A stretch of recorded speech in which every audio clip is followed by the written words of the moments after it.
Mariano, ¿cómo están? Hola, Victoria. Nosotros les agradecemos este pasaje de posta y arrancamos aquí el programa, primero concentrándonos en lo que está pasando en Venezuela. Gracias a ustedes. Un abrazo. Chau, chau. Chau, chau. Bien, de verdad que es muy difícil poder plantear un abordaje objetivo o imparcial sobre lo que está ocurriendo en Venezuela. Porque realmente, ¿dónde vamos a poner el enfoque principal? ¿En la legitimidad de Guaidó? ¿En la legitimidad de Maduro? ¿En si eso no es una democracia? ¿En si la decisión de nuestro gobierno alineado detrás de México en su comunicado no nos conforma? ¿Cuál sería la alternativa que nos conforma? Es un abordaje que amerita o no amerita que además, para ser más que nada honestos, se observe también un poco el contexto, las motivaciones que históricamente han movido a uno u otro país que hoy apoya o no apoya a Maduro en sus intenciones de fondo. Esto tiene que ver con democracia, tiene que ver con petróleo. Son tantas las preguntas que nos podemos hacer. Y si realmente es el dolor por lo que le pasa al pueblo de Venezuela, ¿dónde está el dolor ante otros pueblos viviendo cosas similares? ¿O no son cosas similares? ¿O realmente la crisis humanitaria y migratoria que vive Venezuela amerita que hoy el mundo entero tenga la lupa puesta en este país latinoamericano? No sé, muchas preguntas. A ver si podemos iniciar un debate en el día de hoy. Repasemos mínimamente quiénes son los hoy 2 presidentes que tiene el país. A partir de hoy vamos a desarrollar un conjunto de movilización permanente del pueblo. ¿Ustedes me van a acompañar con la movilización permanente?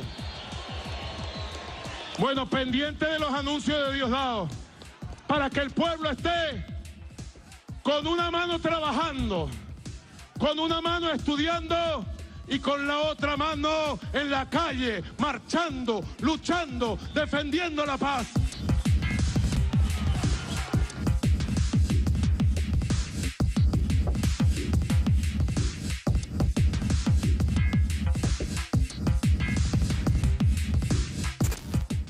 Juro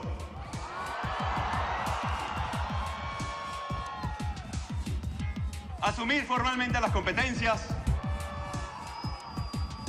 del Ejecutivo Nacional como el presidente encargado de Venezuela.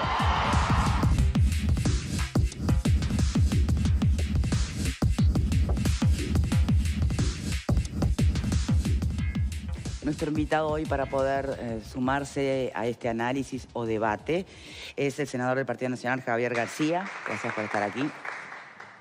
Quiero dejar constancia que producción, por supuesto, que también intentó que pudiera participar algún legislador oficialista que defienda de alguna manera un poco la postura del gobierno uruguayo.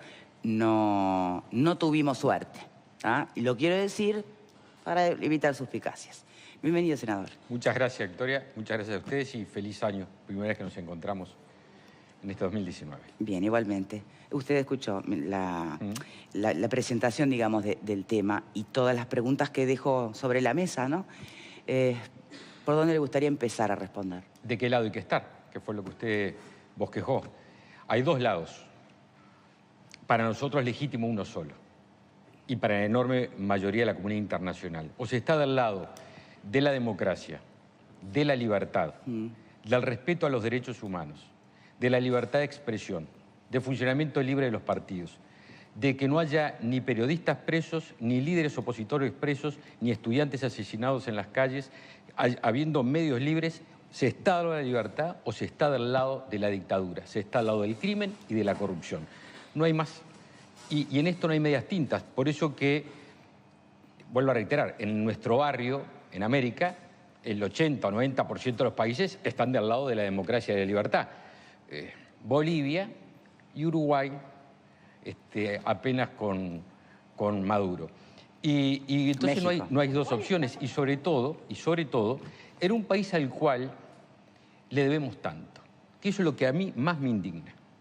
Porque podrá ser Venezuela uno de los países que tenemos no es nuestro GPS del barrio chico más cerca, no es Argentina, no es Brasil, quizás no es Chile, está un poco más alejado. Pero Venezuela estuvo alejado, pero no estuvo alejado cuando aquí se violaban los derechos humanos. Cuando en Uruguay hubo dictadura, cuando en Uruguay secuestraban a Elena Quinteros, cuando en Uruguay se perseguía gente, Venezuela, su gobierno y su sociedad abrieron su casa. Y dijeron, vengan los uruguayos perseguidos, que aquí les vamos a respetar los derechos humanos, encontrarán la seguridad que en su país no tiene. Ese país, Venezuela, que respetó, cuidó y protegió a los uruguayos, hoy encuentra un gobierno del Uruguay que dice, mire, mientras ustedes estuvieron del lado de nuestra protección, de nuestra integridad, yo, gobierno del Uruguay, estoy al lado del que viola los derechos humanos de ustedes. Me parece una indignidad. Así que en esto, como toda la comunidad internacional, o la mayoría, la enorme de la comunidad internacional, del lado de la democracia y del lado de la libertad. Sin dudas, veía que incluso entre ayer y hoy se acentuó, se agrandó la cantidad de países que respaldan de todos los signos ideológicos. Hoy de mañana el presidente de España, socialista, llamó al presidente Guaidó para decirle todo mi respaldo hacia ti. Bien, podemos poner al aire, mientras conversamos, el mapa que va ilustrando más o menos un poco cómo se distribuye el apoyo o el no apoyo. Pero acá es donde yo me pregunto si realmente no es, el naranja es el no apoyo, ¿no?, a Maduro. Y el rojo, en lo que tiene que ver con América, las Américas, así se distribuye, es el que... Y acá es donde va la pregunta. ¿El rojo es apoyo a Maduro o es no respaldo a Guaidó? Es lo mismo. ¿Es lo mismo? Es lo mismo. Algún día nos vamos a enterar, Victoria, cuál es la razón de fondo por la cual se es cómplice de Maduro. No va a tardar mucho que nos vamos a enterar. Presunciones hay, porque de lo contrario es inexplicable. El mapa lo decía, que, no sé, el 80, el 90% de todos los colores del continente respaldan al presidente Guaidó. Es más, una cosa muy particular. El presidente Guaidó es presidente a partir de una constitución chavista. Bueno, decir, ahí está de vuelta la otra óptica. ¿Dio un golpe de Estado, Guaidó, o está legitimado por la Constitución? Esa es la particularidad. Es a partir de la Constitución vigente, que es una Constitución aprobada por el expresidente Chávez. Es decir, la particularidad es que la juridicidad es tan precisa, por algo toda esta cadena de pronunciamientos. Europa, hoy de mañana, Canadá, la OEA, Francia, Alemania. ¿Con quién estamos nosotros? Estamos con Cuba, nos llama la atención, con Bolivia. Uruguay no tiene la posición de Europa. Europa nunca reconoció a Maduro como presidente.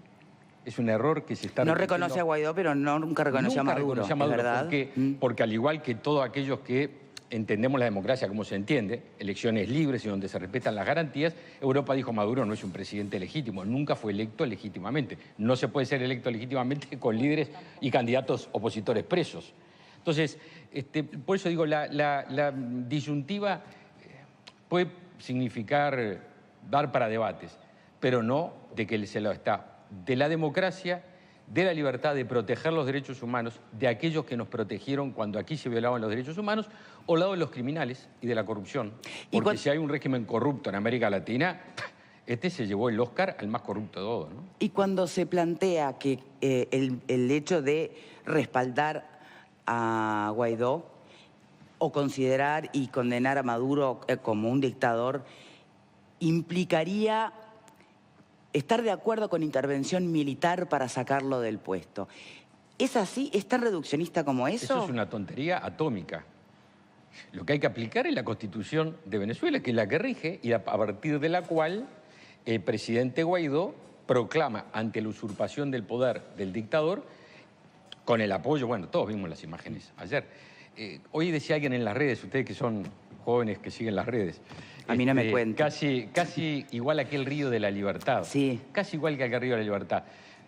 Vuelvo a reiterar, Río de la Libertad, que cuando lo hicimos aquí en Uruguay, Venezuela, su gobierno y su pueblo estaban del lado nuestro. Mire si Venezuela se hubiera lavado las manos y hubiera dicho, miren, que se arreglen los uruguayos, que le violen los derechos humanos a los uruguayos, que torturen a los uruguayos, que es un tema de ellos. No, no.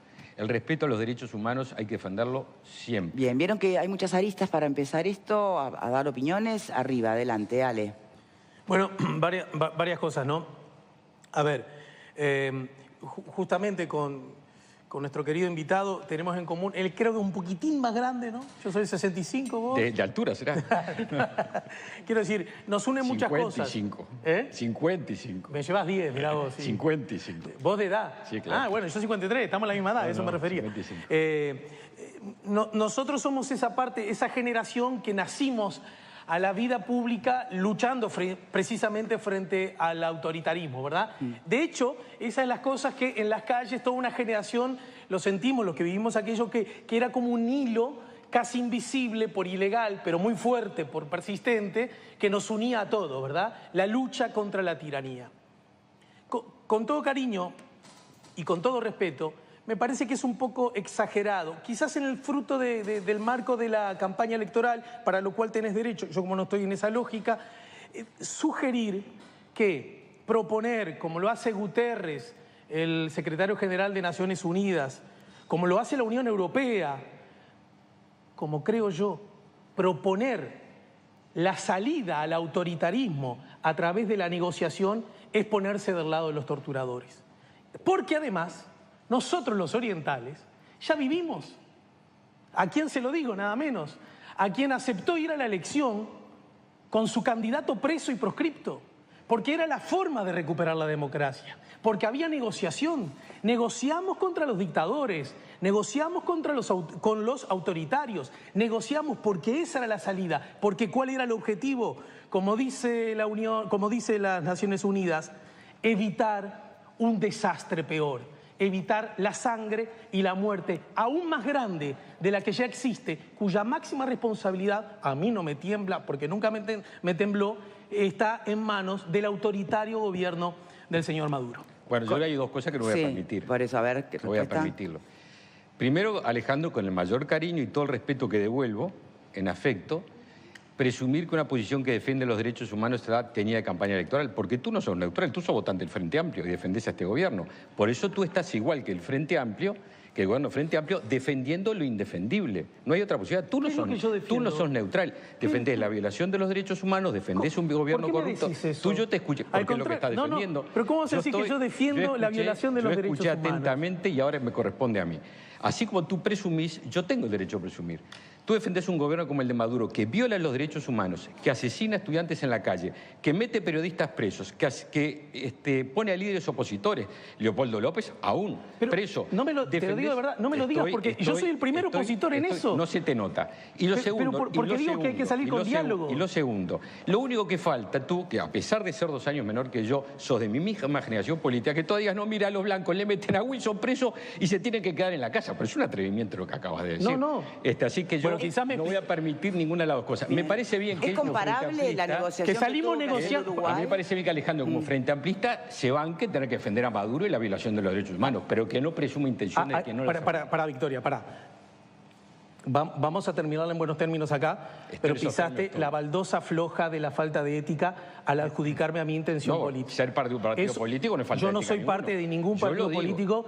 Tú estás al Frente Amplio. Y tú estás cometiendo un error. Yo lo único que dije es que de las dictaduras se sale negociando para evitar, del mismo modo que salimos nosotros. Es una interpretación sobre ese aspecto. Ahora que votás al Frente Amplio no es una mentira. Señores, le agradezco no personalizar este tema, por favor. Gracias a los dos. Acabas de mencionar, por ejemplo, lo de la negociación como salida. Está bien lo que hizo el senador, No está Señores, bien. momentito. La negociación como salida. No está bien, ¿no? Victoria, lo sabes. ¿Es válido comparar lo que pasó en nuestro país y a las elecciones a las que se fue con un candidato proscripto, que la negociación a la que se está llamando hoy a hacer en Venezuela, son situaciones comparables? En absoluto. Es más, las negociaciones que se quisieron hacer en Venezuela fracasaron. Porque esto no es el principio de un camino, este es el fin de un camino. Hubo diálogo, patrocinado por España, entre otros. Rodríguez Zapatero fue uno de los líderes que participó, que fracasaron rotundamente. ¿Por qué fracasaron las negociaciones? Porque cuando se negocia, uno acepta el diálogo, no pone al que negocia con él preso en la cárcel. Y lo que hizo Maduro es, con los que negocio, a esos los encarcelo.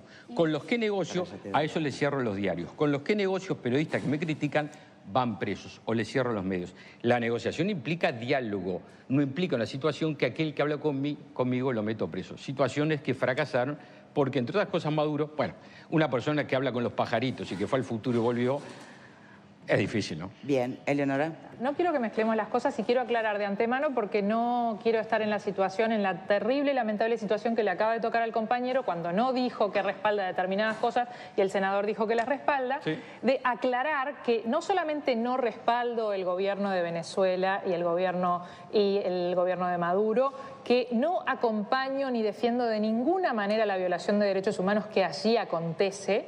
Dicho esto, rechazo totalmente todo lo que está pasando en Venezuela y todo lo que viene por parte del gobierno ilegítimo de Maduro en Venezuela. Pero dicho esto, también considero que el camino del diálogo es la única salida. Que en Venezuela hoy haya dos presidentes va a llevar quizás y lamentablemente a una guerra civil donde morirá muchísima más gente y donde todo será peor. Entonces yo me pregunto, ¿cuál es la responsabilidad? La semana pasada lo hablábamos aquí y una vez más rechazando la violación a los derechos humanos y a las libertades que ocurre en Venezuela, y lo voy a repetir muchas veces para que el senador no me malentienda. No, se entiende, claro.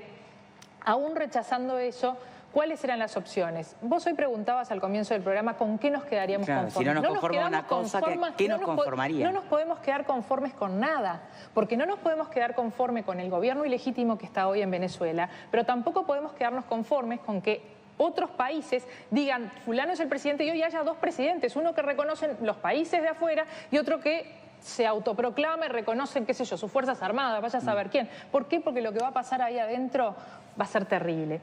Y con respecto a las negociaciones, una cosa que no tuvo mucha publicidad en los medios, porque a veces ese tipo de cosas no vende tanto, en República Dominicana durante un año se estuvo negociando el gobierno de Maduro con la oposición, no es con que estaban los presos. Y no se llegó a un acuerdo, lamentablemente no se llegó a un acuerdo, pero las negociaciones existieron y por lo menos ahora con la presión internacional, podría seguirse intentando una solución por ahí. Cuando se habla de gobiernos democráticos, donde los presidentes son electos por el pueblo, tampoco podemos decir que el gobierno de Guaidó es electo por el pueblo. ¿Cómo no? A ver, ninguno de los dos, no? Ni el de Maduro, ni el de Guaidó. Lo que tiene que pasar hoy en Venezuela es llamar a elecciones legítimas para que haya un presidente electo por el pueblo en condiciones, no como fueron las elecciones pasadas, sino en condiciones de libertad y no proscripción. ¿Y no es eso lo que propone Guaidó justamente? Es lo que él se declara como interino para llamar a elecciones. Yo lo que creo, a menos que se anticipe que va a descartar al chavismo como una opción electoral. La única salida es llamar a elecciones, como vos decís, pero el reconocimiento a un presidente que tampoco fue electo, yo no lo veo del todo bien. O sea, y repito y quiero aclarar una vez más, no defiendo el régimen de Maduro, para nada, para nada. Creo y considero que debe terminar ya, pero tiene que terminar de la mejor manera. No me parece que los caminos empleados ahora sean echar leña al fuego sea la solución. Hacemos una pausa ahora y enseguida volvemos. Victoria, es una flagrante equivocación que decir que no fue electo. Fue electo el que tuvo más votos, la Asamblea General del 2015, última elección legítima, última elección legítima en Venezuela, tú lo acabas de reconocer, pero aparte agrego, es la Constitución venezolana. Con tu razonamiento no se podría reconocer a Lucía Topolansky vicepresidenta del Uruguay, porque no fue electa vicepresidenta de la República, fue electa senadora. Pero la Constitución del Uruguay establece que ante la vacancia del vicepresidente asume el presidente del Senado. Ese razonamiento lleva a que ella no reconozca, Eleonora, no reconozcas la elección de la vicepresidenta del Uruguay. Hacemos una pausa y enseguida volvemos. Ya venimos, Constitución, además